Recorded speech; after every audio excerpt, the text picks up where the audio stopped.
Hi, everybody. Welcome back. So we are at episode 13. Ooh, 13. It's so funny because I was like going to skip 13. And so then because of superstition reasons. And then I said to myself, Thomas, stop. That's so ridiculous. Why don't we make the main topic about superstitions for episode 13? So today we're going to talk about superstitions.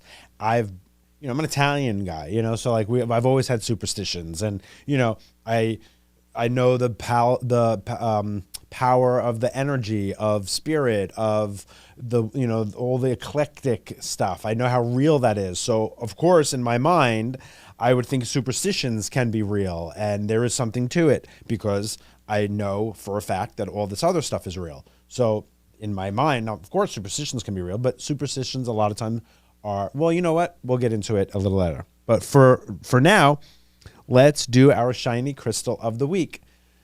So this week's shiny crystal, and I was going to post about it on Instagram, but I didn't. So maybe I will. But for this episode, my shiny crystal of the week, I don't know his name. I don't know who he is. All I know is that he's a beautiful spirit, and he makes me believe that, well, no, I know humanity is good, and I know humans are good, but he gives me the faith and the hope that like we're still in a good place and people are really still doing kind things. That's what I mean to say. The reason I picked this man, we'll call him the man. Me and my little nephew, we will have days where this was in the winter time too, where because he wasn't going to school. He was 4 years old. So we would like take walks around the neighborhood and we look for treasures. I've talked about this before. I do that with both my little nephews, the 6-year-old and the 4-year-old. But the 4-year-old, the 6-year-old was in school. We had more time together. So we would like find these little trees, these big trees, and we would sit under the trees and we build these little ant houses with these sticks. We put these sticks on and we build the ant houses, and it's just such an awesome, it's just such like a 1980s vibe, just sitting on, the grass part by the curb. The sidewalk is here and then the grass part and the curb, just sitting there hanging out, just like a bunch of 80s kids, and it's great. I love getting down on the level of the little guys, so we're building ant houses and he just loves it. And they, putting the sticks on and we put it against the tree and put little grass as the ceiling. And we make these beautiful little houses. And one day, and then we leave it and we go about our walk. And one day his brother was with us and I was like, let's go show the ant house to Mickey. So we walk over, and the guy who lives in that house, the regular house, not the ant house, the regular house, he has seen me and my little nephew out there before, and he waves. And we were walking over with the three of us, with the two little guys, and he was mowing his lawn. He was mowing that part of the grass over there. So I was like, oh, I'm so sorry. We were just coming to check out. This is we build this here. And I was like, don't mean to bother you, but, so we looked from afar, and then we left. Well, let me tell you, that was 2 months ago, and that little ant house is still there. He mows the lawn around our little ant house. He does not take it down. He doesn't destroy it. He mows the lawn around it. And it's got to be annoying to like get that, to get as clean cut as you can without destroying. It's a very fragile little, building. And, so when I'm walking my dog Truth, I'll go down by that area and I'll see it. And I'm like, I want to like knock on the door and like thank him. So now like whenever me and my nephews are doing our little walks, now it's the summertime, so we do it with both of them. We'll meet up and do the walks. We go by and we just add to the house. And I'm just like, and I think it's just so cool to bring them. And it's like, it's still here. Like it's so palatable now. It's been months and this little house is there. And it's because this man, this human, this soul that we didn't even have a conversation. We just, said this and moved on. He just left it there because he's a good person. And he must think it's pretty cool that like, this guy and his nephew, or he might think he's my kid, or nephew, are just hanging out, building this. Like he just loved the innocence of it and the family of it, and just like hanging out in the humanity. And it's like in this world these days, there's no humanity anymore and everything's so crazy. So maybe it's refreshing to him to see that, right? But the fact that he left it, I just think it's so beautiful. And it really warmed my heart, to know that this is such an awesome person who didn't mow right over it or kick it out of the way so that he can get to the grass, and just kept it there. So whenever I pass by there and I see it, it just, makes me feel really good. So thank you, man who owns that house. All right. So here's my shiny crystal. Our celeb big three. So this is the last episode we're going to do the celeb big three, because we're at the end of the zodiac. I'm not going to just do we've talked about all the signs. So I'm not going to now do the sun signs and the rising. It's, it is what it is. So the moon in Pisces. Moon in Pisces, that's me. I am a moon in Pisces. I've met many moon in Pisces, in readings that I do or when I meet people in the world. Moon in Pisces, special little creatures. It's a tough placement. My older nephew and niece, their moon in Pisces, Matthew and Olivia, their moon in Pisces. Moon in Pisces is a really deep feeling, emotional, intuitive, very connected to spirit, very just a very intuitive thing, a very sensitive feeling, emotional, loving. Moon in Pisces. So if you're a moon in Pisces, you know that feeling. Moon in Pisces catastrophize, the catastrophizing, yes, that can come from childhood trauma and an OCD thing where you're trying to but no, the catastrophizing is moon in Pisces, straight up. Moon in Pisces people, because we can feel the magic in the world and we have this intuition, and this moon in Pisces has psychic abilities, and moon in Pisces can, connect to the other side. Moon in Pisces is very psychic placement. So, you catastrophize because sometimes you don't know, oh, is that real? Is that not? For your own journey, it can be scary. So moon in Pisces, and I chose this celebrity, not because I love him or anything, but I chose it because his placements are really unique, and his behavior is so outlandish that you can tell these placements. So I chose Kanye West.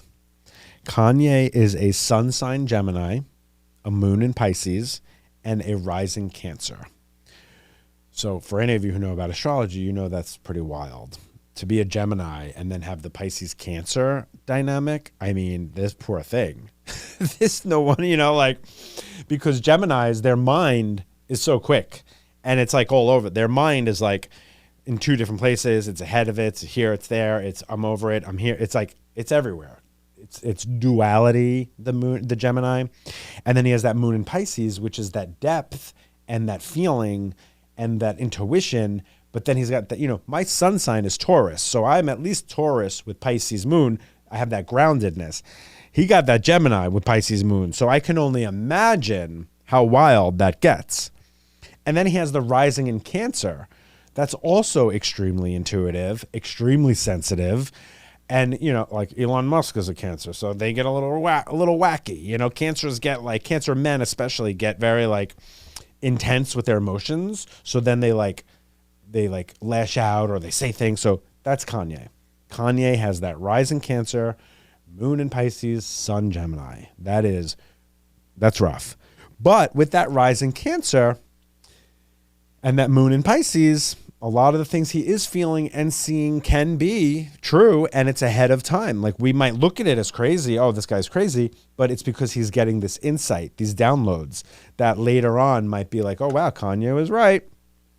Even though it's a weird thing to say because he sounds like he's out of his mind. But that's because of that Gemini. Geminis, it's hard for them to articulate exactly what they're really saying without sounding wacky. That's the problem. But that Pisces and Cancer, that's that intuition. So, sometimes we might want to, and I say this with pause, but we might want to listen to Kanye sometimes. Again, I'm not saying we should. I'm just saying that with that Pisces Cancer placement, I do know some of the things he might be feeling are real, but he just doesn't know how to express it, or maybe he doesn't know how to interpret it. Maybe the things he's feeling are real to some degree, but he doesn't know how to interpret it because he's got that Gemini mind, which is racing and kind of all over. Other moon Pisces placements. Isn't this ironic? Kim Kardashian. That is probably why they have always felt that like soulmate connection, that moon in Pisces. But because he's got that sun Gemini, I don't think he can ever be in a relationship as a normal person. But Kim K, she's got that moon in Pisces, so they probably connected. I think she's a Libra sun. So Libra sun with moon Pisces. She's either a Libra. Yeah, I think she's either Libra or Scorpio or on the cusp. But that's probably why they connected, with their depth, with their Pisces intuition, their Pisces knowingness. Elvis Presley is a moon in Pisces. I don't know about, I've never been like a big Elvis fan, so I don't know much about Elvis, but I do know that his music is very sensual and it is deep, and his tone of voice is a very deep, like a very, what's the word, like chocolatey, you know, it's very like, it's very smooth. So that's that moon in Pisces. And Elvis, even though, you know, there's all like kinds of like stories about him like being like dating younger women and all that. And there is a couple of songs that I think are super creepy. And I'm like, oh, that little girl song, that's a little weird. But his music, and like he had those, because I saw the Elvis movie, he had those like big statements about politics and war and all this other stuff and humanity. And he did seem to have a heart in the sense, regardless of like dating, you know, the younger women stuff is weird. But he does seem to have a heart in the sense of like caring about like humanity or big picture stuff. Kathy Bates, she's a moon in Pisces. I can see that because she has that really broad like depth acting ability.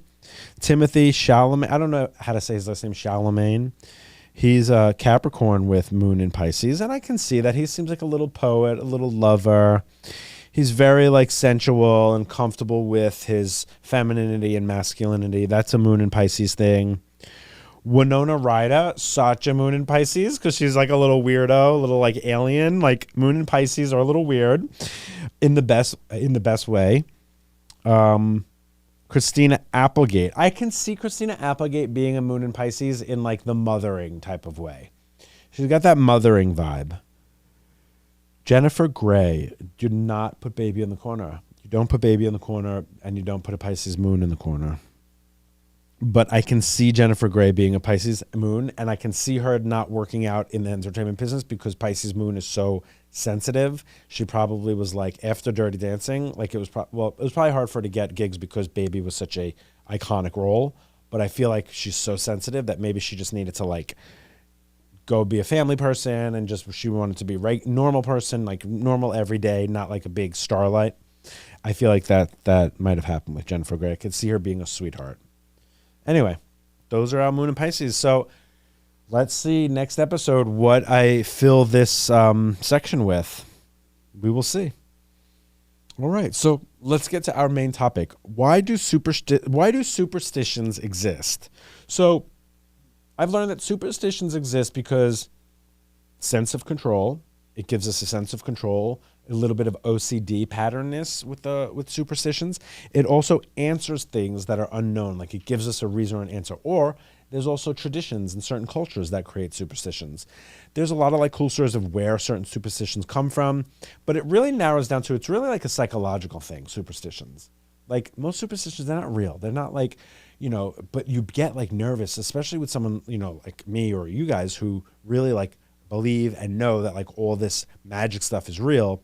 So of course you're like, well, if I don't knock on wood, is the bad thing going to happen? But I also deal with OCD. So that's probably why, because I'm a big knock on wooder, or it's 1-2. I love knocking on wood. So I have an OCD thing. So it used to be really bad. Like in my like late 20s, 30s, it was pretty bad. Like I used to have to, I had a piece of wood that I carried around and I would knock on it. Like whenever if I had like a thought that I didn't want coming true, or if someone said something that I was like, oh my God, don't jinx, like jinx. So I would knock on wood. I had to like throw the wood out. Like I had to work through not knocking on wood. It was an OCD thing. It was like, I felt like if I didn't knock on wood, the thing was going to happen. That's a superstition. That's a mental thing. That's not like the knocking on wood didn't not make the thing happen. The thing just wasn't going to happen.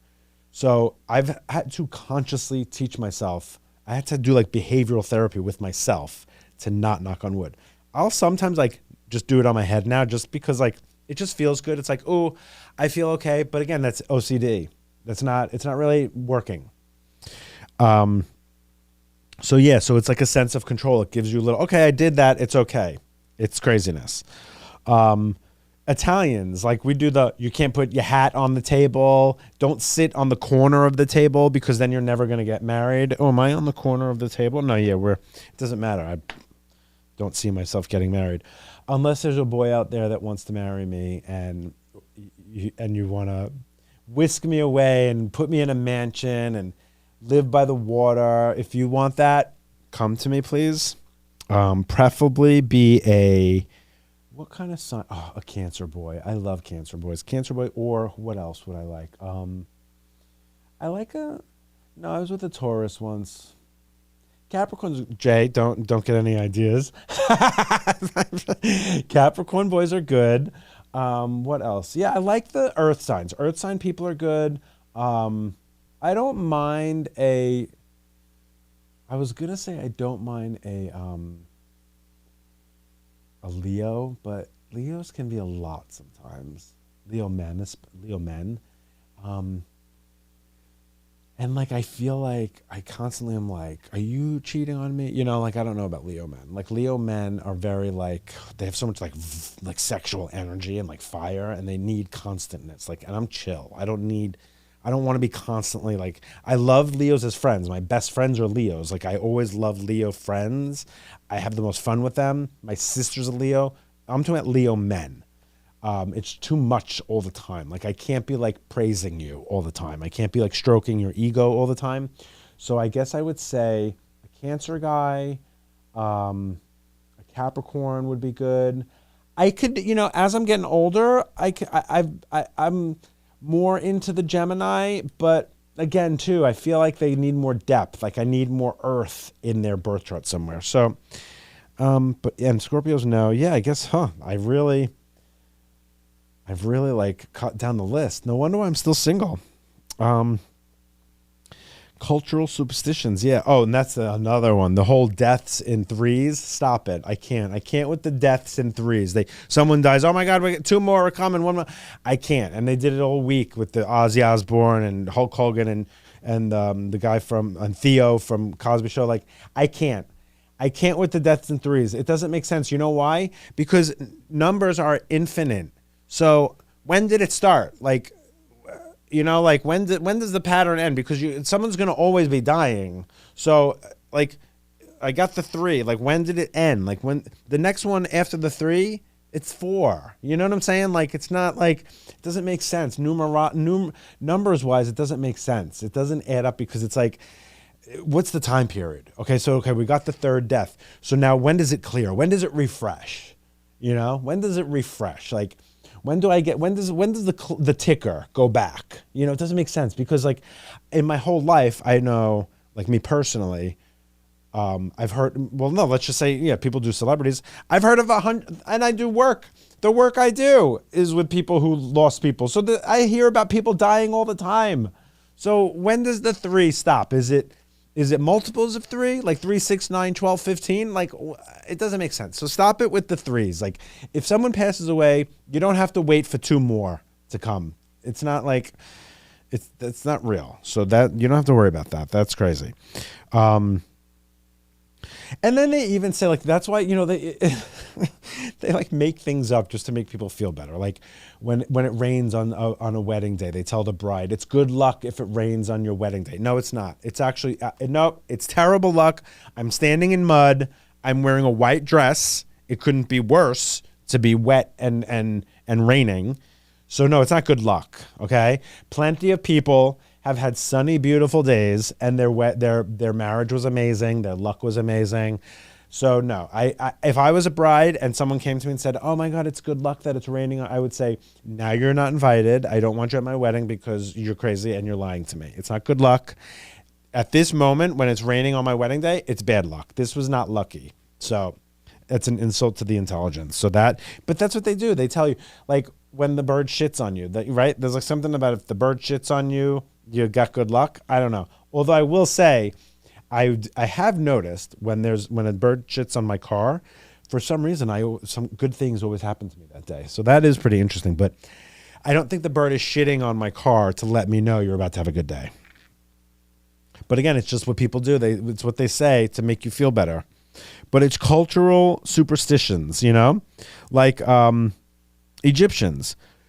So the no umbrella, opening the umbrella inside, that came from the Egyptians. So apparently, first of all, the Egyptians, they considered opening the umbrella indoors as offensive. I don't know why it would be offensive, but they don't want you opening the umbrella inside. They're offended. But what they say is, the superstition is that if you open the umbrella before you get outside, it's going to rain bad luck on you.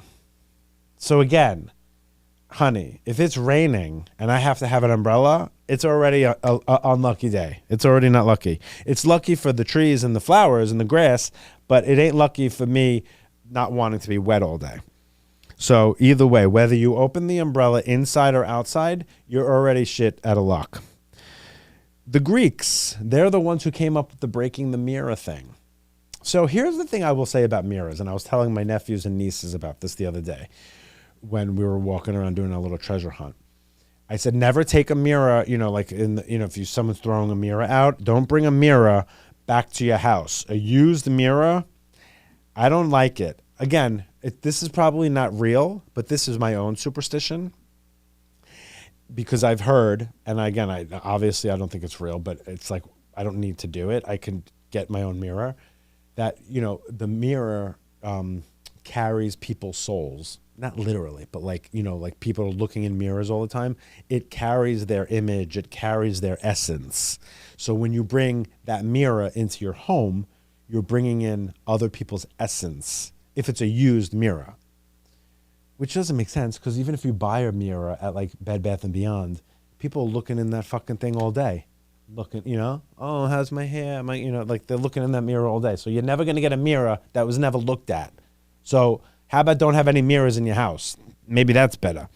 But the Greeks said that when you break a mirror, the reason why you get bad luck is because it takes a piece of your soul. It breaks your soul. I mean, poetic, yes, but not true. But that's how superstitions get us. Because you ever almost break a mirror? I want to throw myself off the roof because I'm like, I just fucking broke a mirror in 7 years. I got 7 years now. I got to sit here and worry for 7 years. I mean, that's a fucking bitch. 7 years of bad luck for breaking the mirror. Like, that's a commitment.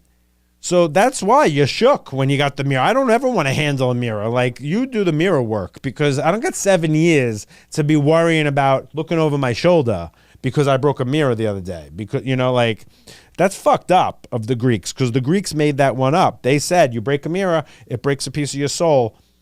But for 7 years, that's fucked. Whoever thought of 7 years? That's diabolical. 7 years of bad luck. Like, you couldn't just say, all right, now then for 24 hours, you got to worry about the bitch coming out of the mirror, like the Ring when she crawls out of the TV.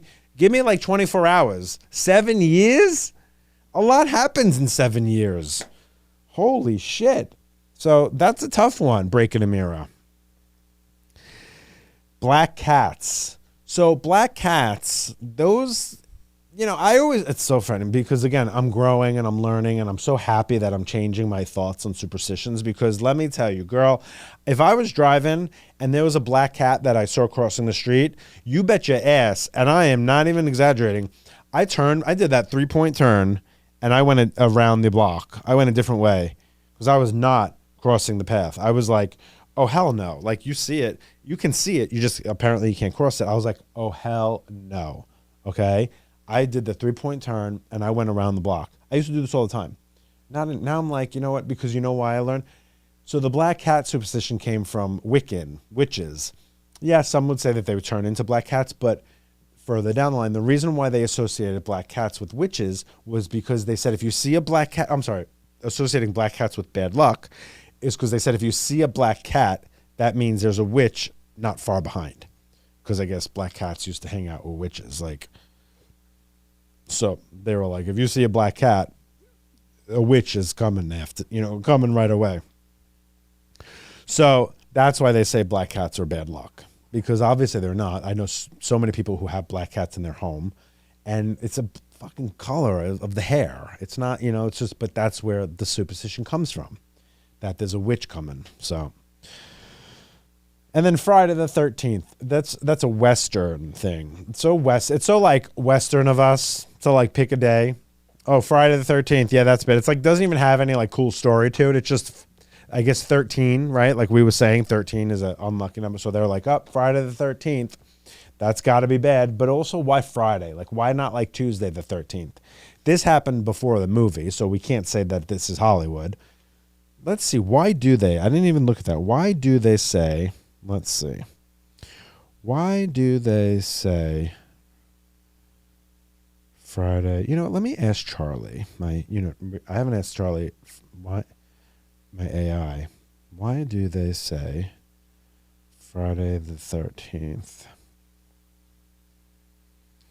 is bad luck?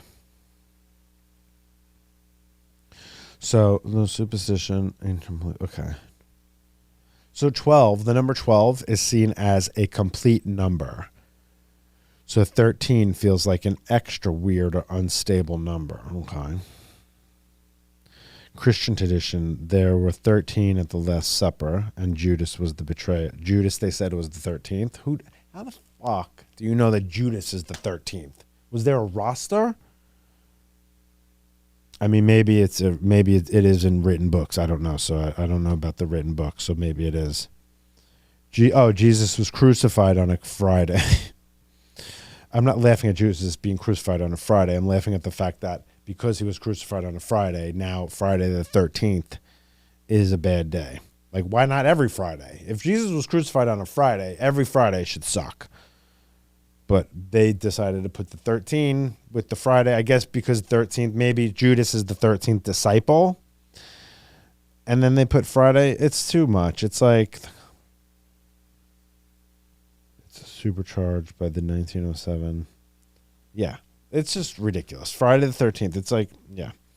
It makes for a great movie. I love Jason Voorhees, but anyway, you can, so, and then there's things that you could do to like clear curses and bad luck. Like you can clear the energy. Cause here's the thing. I do believe that like there are things that you can do that like, so I used to do the knocking on wood thing, not just because of the superstition thing, but I thought the element of wood, by knocking on wood, there was something about the energy that would clear that bad thought, or like, and if any of energy, because that thoughts create things, right? So if any of the energy of the bad thought that I had was already in the works of creating, that the element of wood had something to do with like the air hearing that I just knocked on the wood, and the wood was like releasing some kind of energy clear. That's how I saw it. And that's why I did that. But there's things like this that I've been doing since I was like in high school. Because I remember when I was in high school, like I saw like a spell book or a witch book and I was reading about it. If you split something, like if you're walking with someone and you split it and like you let a pole come in between you, or, one person walks on the other side, you got to say bread and butter. You got to, at the same time, you got to say bread and butter because it clears. Otherwise, you're going to get into a fight. That's what they say. Probably not true, but it's like, fuck it, just say bread and butter, because who wants to fight with somebody, But it's just funny that bread and butter was the magic words to clear the energy of splitting the pole. But because I'm a neurotic, I'll still do it till this day. If someone splits, because why not? We got time. Say bread and butter with me. Let's get it out of the way, Let's get it off the table. There's enough going on in this world. The earth is fucking spinning fast.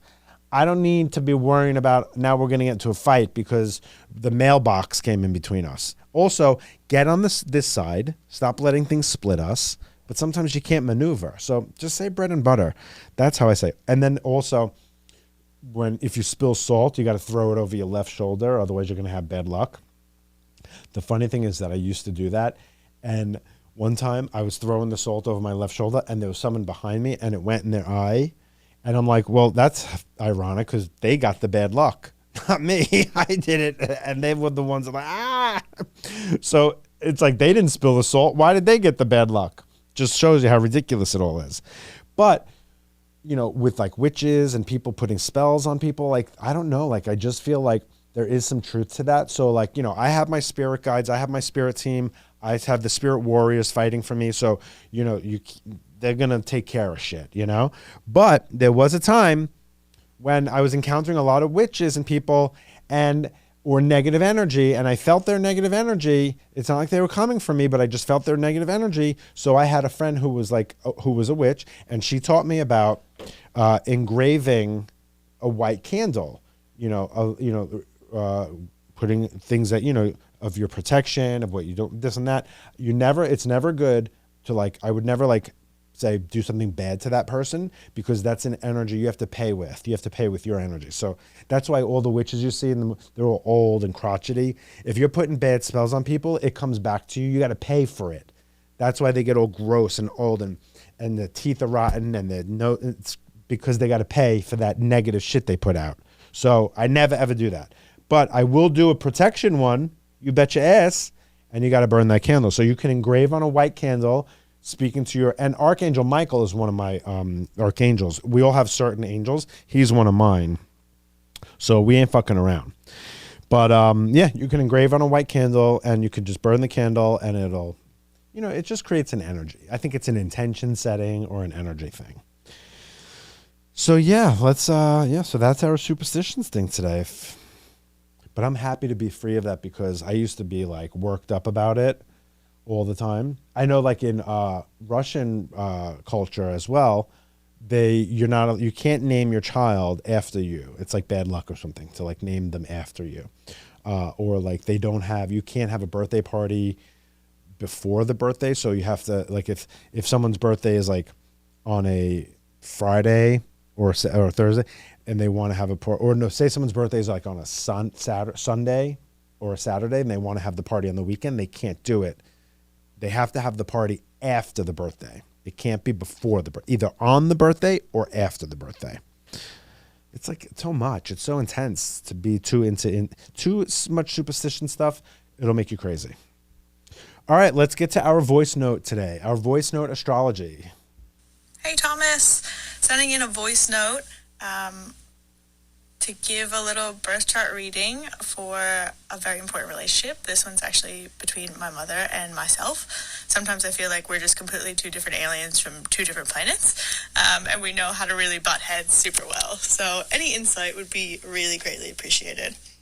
My mom is a Libra sun, a Taurus moon, and a Sagittarius rising. I am a Cancer sun, a Capricorn moon, and a Scorpio rising.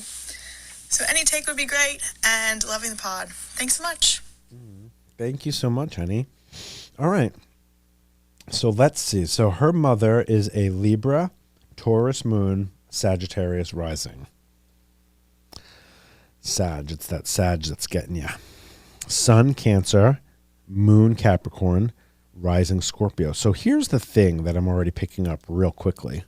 You're a very deep person. You have that Cancer sun and that Scorpio rising. That's very deep. And then the Capricorn moon. Capricorns, even though they're one of the most grounded of the earth, they're also deep too. They are thinkers. They're feelers. They're deep energies as well. So, because I always say they're the most rooted out of all the earth signs, Taurus, Virgo, Capricorn. They're the most rooted. It's those little goat feet. They got those goat feet. So your sun being Cancer and her sun being Libra. Oh, honey, she's that Libra. Oh, girl. She's got that Libra sun and that rising Sag. The Libra girls, they wind up always in that drama, and sometimes they're a little gaslighty. And she's got that Taurus moon. So she's stubborn as shit. That's the thing. Oh, that's what we have here. Both of your moon signs are Taurus and Capricorn. Taurus and Capricorn can get along really great, but there's a stubbornness there. Neither are budging. Tauruses are more stubborn than Capricorns. So with her Taurus stubbornness and her Libra sun, that getting involved in the drama or gaslighting, and the Sag kind of bite, that tongue, that sharp tongue. That's why you're finding it hard to, sometimes, I guess we would say, coincide with her, coexist. You're a sensitive soul. She's not as sensitive as you are. She's never going to be as sensitive as you are. So I feel like you need to possibly, I think you need to accept that you're more sensitive and possibly more spiritually evolved. And I think that you need to just accept that this is who she is. You don't want to get that bite from her. You don't want to get that bitch slap. You know, you don't want to get that from her because you're sensitive. So I think it's like play nice would be my thing to say to you. I feel like also, like intuitively what's hitting me, I think your mom, and you can correct me if I'm wrong through DM, I feel like she's had like a lot of like childhood shit or like there's like emotional trauma that she deals with. So I feel like your mom, what's making me hit me right now is that I feel like she has a lot of defense mechanisms, and they might not even be the typical defense mechanisms. There might be like gaslighting and stuff like that. I almost feel like maybe she doesn't take things serious enough, or like she like deflects. Ooh, I feel like she deflects a lot, and you are the type where you like to get down to it. But I think it's coming from things that has happened to her in her past. So she has a lot of defense mechanisms. Let me know if that resonates, okay? But I think the best bet is to know that you're the sensitive one. You're the little sappy soul. I even feel this. I feel like you're like the mother to her in a way. Like maybe you were her mother in a past life and she was the kid. But I feel like your soul is older, and I think she has more trauma. So, yeah, I think you need to maybe just realize that you might have more of that insight and wisdom and ease up on her, even if she's gaslighty or deflective or defensive. That's just her Libra Taurus Sag. You're never going to change that no matter what. Even if her traumas are dealt with, that's never going to change. So let me know. Let me know if I'm right about that, or if it resonates, or if there's, more you want to hear, because this feels like, even though your voice sounds like lighthearted and fun, and I feel like there's depth to this. I feel like there could be more pain. All right. Thank you for sending that in. We love you. So my final thought, what's interesting is, like I said in the last episode, I'll say it again. This week, I feel just tired, and I feel like the earth is spinning fast, and we're in a Mercury retrograde, and I haven't really been sleeping that well. It was hard for me to really sit and focus and write these episodes in all transparency. It just was not easy. And when I got to the final thought part, I'll show you if you could see it. I wrote half of it, and then I scribbled it out. I just wasn't feeling it, right? So I'm just going to say my final thought on the whim without reading it. So my final thought about this episode and the superstitions, I feel like saying, let it go. Let it go. Don't try to follow superstitions, or if you're going to follow superstitions, understand that you're just doing it to feel a sense of control, and that's okay.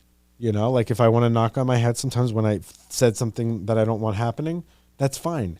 But as long as you know that it's not real, and it's not a true thing, superstitions, and you're doing it as a defense mechanism or as a tool to help you feel that you're gaining control back or you have some control, that's okay. Because life is not fucking easy. And the earth is spinning fast. And we're feeling it, because 2020 and on has been interdimensional, and it's been wild, and it's going to get wilder, and we have to kind of buck up and get our strength. So if you need a couple of tools, if you got to throw salt over your left shoulder, just make sure no one's standing behind you. It's okay. Throw the salt, but be careful that you don't blind somebody behind you. But if you need to use it as a tool, go for it. Knock on the wood. Don't break the glass, the mirror, it's okay. The mirror thing, I get it, because 7 years is fucked up. So, but understand that it's okay if you don't do it. You'll be fine. You'll survive. And you'll probably be stronger for it, because it's more empowering to know that you don't need the superstition, because you know that you'll be okay. That's actually the lesson here. Know that you don't need the superstition, because the universe, it's got you, and you're going to be fine. So you don't need the salt, actually, and you don't need the wood. Because all you need is the universe, your faith, God, whatever it is. Just know that you're loved, you're protected, and you're okay. Thank you, my loves. Thank you for being here. I'm going to try to make sure I get rested so that episode 14 feels more crisp, more cool, calm, collected. And I'm going to be making changes. I'm going to be switching it up a little bit. I'm going to be adding some new things. Message me about things maybe segments that you might want, that you think might be cool. I'm all ears. So let me know. And follow us on all the socials. Instagram, ThomasDale5, or if you want to just hit me up on the Crusty Crystals Podcast Instagram, TikTok, Crusty Crystals Pod, or The Wanderers. Also check out Floored Media. Jay Belsky, my buddy here who owns the place. Great studio. If you're looking to do a podcast in Long Island, check him out. Definitely a cool guy and easy to work with. So we love you here. We love you guys. Thanks for showing up. Thanks for sharing the podcast. A lot of people have told me that they share it with their friends and that their friends love it. So that's awesome. And we're only up to episode 13, so let's see where it goes. We're going to have some changes for episode 14. Bye, guys.